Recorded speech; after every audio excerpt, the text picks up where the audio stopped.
No man wants to be cut short. It's a matter of masculine pride. Take a Vigora and she'll never again have to ask if you're inside. Hold the door.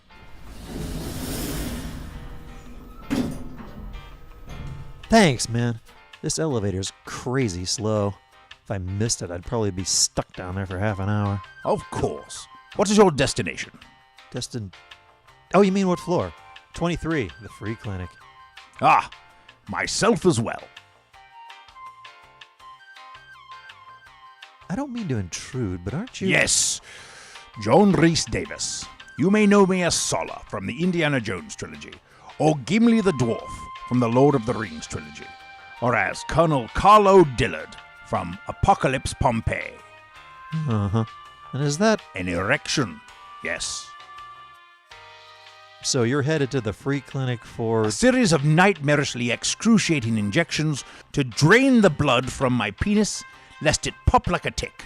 And how did this... Have you ever taken Vigora, the combination penis enhancer and boner pill from Toxichem? No.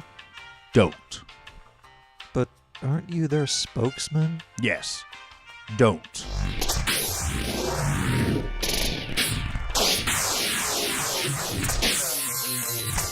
Oh, no. I hate this elevator. Not to worry. I've been in tougher scrapes than this. Survived the Battle of Helm's Deep, you know. And they didn't have an emergency telephone. Hello? Yes, this is John Rhys-Davies. You may know me as... Pardon? Yes, I'm the boner guy from TV. It seems my colleague and I have become stranded in your elevator. And... 6 hours? That is simply unacceptable. I have a very important penis training appointment. No, this is not a prank call. Hello? Answer me, you reprobate. They said it might take some time to extricate us. Yeah, I caught the drift. We could climb out the emergency exit in the roof. I've seen it done with great success in many films. Then what? We'd be on top of the elevator? I've seen people fall off the top of elevators in a lot of films, too. You raise an impeccable point. What about that thing? Are you indicating my erection? Yeah. Seems pretty sturdy. Think you could use it to pry open the doors? Regrettably, no. Though it did accidentally break a sliding glass door last week, its use as a crowbar is limited. I simply don't have the leverage. I'm sorry to hear that. As am I. So I guess we wait. It appears so.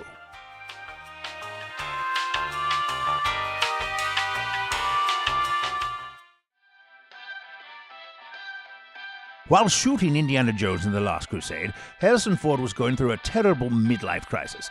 So one day, at lunch, I told him the secret to eternal youth was to wear an earring in your left ear. And he bought it. He still wears it. I see it every time he does an interview. It always weirds me out. Yes, sometimes I feel bad about it. Well, you can't tell him now. You're way past the expiration date. If you tell him it's a joke after a week, it's one thing, but 25 years later? He'd be madder than the time I told him to take the lead in regarding Henry. That was you? I believe that was the angriest I'd ever seen another human being. And I was there when Peter Jackson got the news that his first lap band surgery hadn't taken.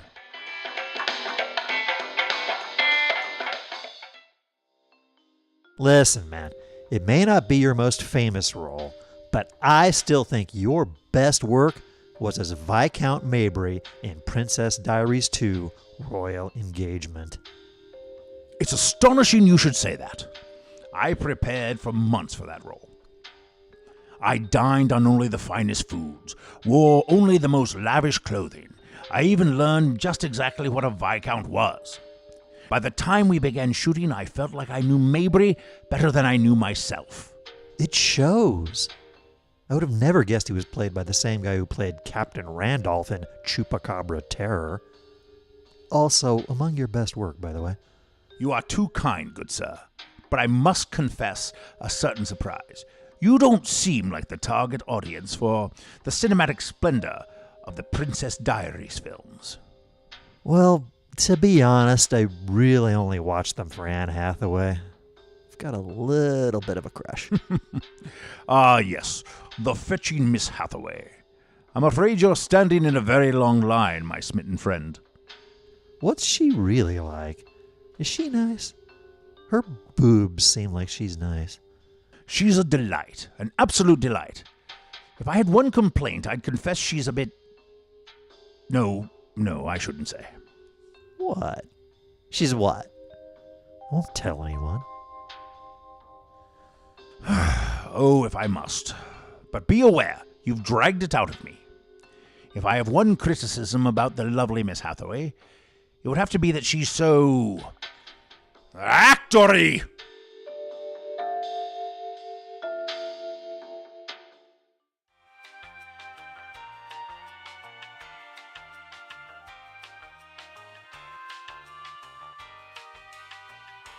Abba-dabba-dabba-dabba-dabba-dabba-dab, said the chimpy to the monk. Abba-dabba-dabba-dabba-dabba-dabba-dab, said the monkey to the chimp. All night long they'd chatter away, all day long they were happy and gay, swinging and singing in the honky-tonky way. Abba-dabba-dabba-dabba-dabba-dabba-dab means monk, I love but you. Babba-dabba-dab in monkey talk means chimp, I love you too. Then the big baboon one night in June, he married them, and very soon they went upon their abba-dabba honeymoon. Abba-dabba-dabba-dabba-dabba-dabba-dab, said the chimpy to the monk.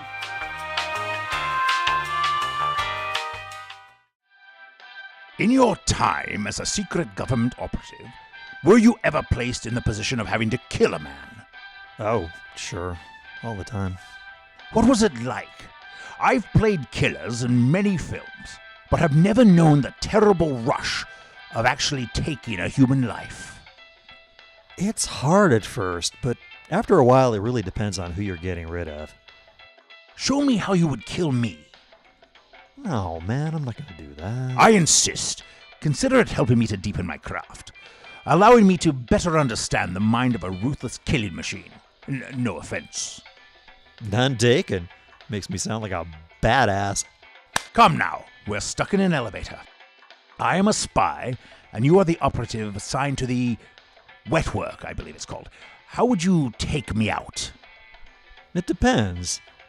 Do I need information, or is it a straight kill?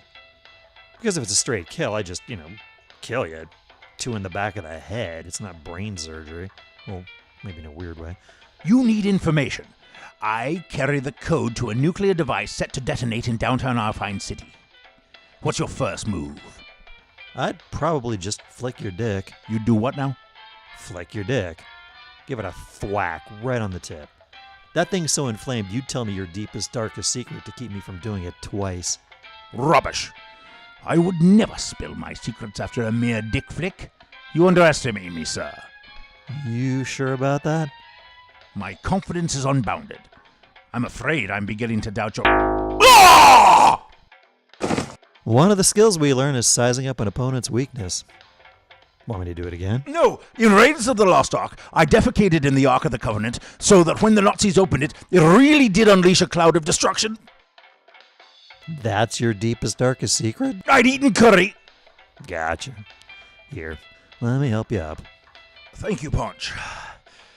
I ask your forgiveness. I was a fool to have doubted you. No problem, JRD. Glad I could help.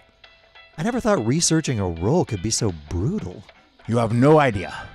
Before making The Living Daylights, I actually sat down and watched every single James Bond movie.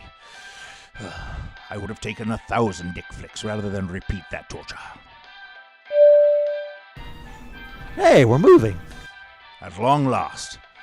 Before we reach our destination, I want to tell you what an honor it's been to spend time with you, Ponch. I can think of no better comrade with which to be stranded. Back at you, JRD. If I had to be stuck in an elevator with someone, I'd pick you every time. Unless Anne Hathaway was available.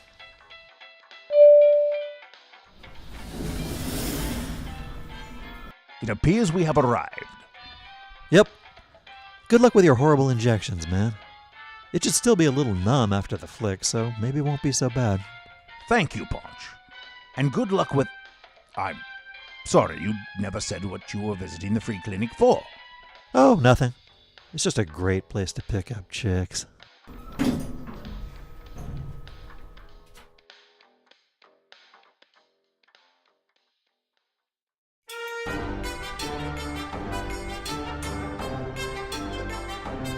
SideShow Lounge is produced by Hello Cowboy Productions. All rights reserved.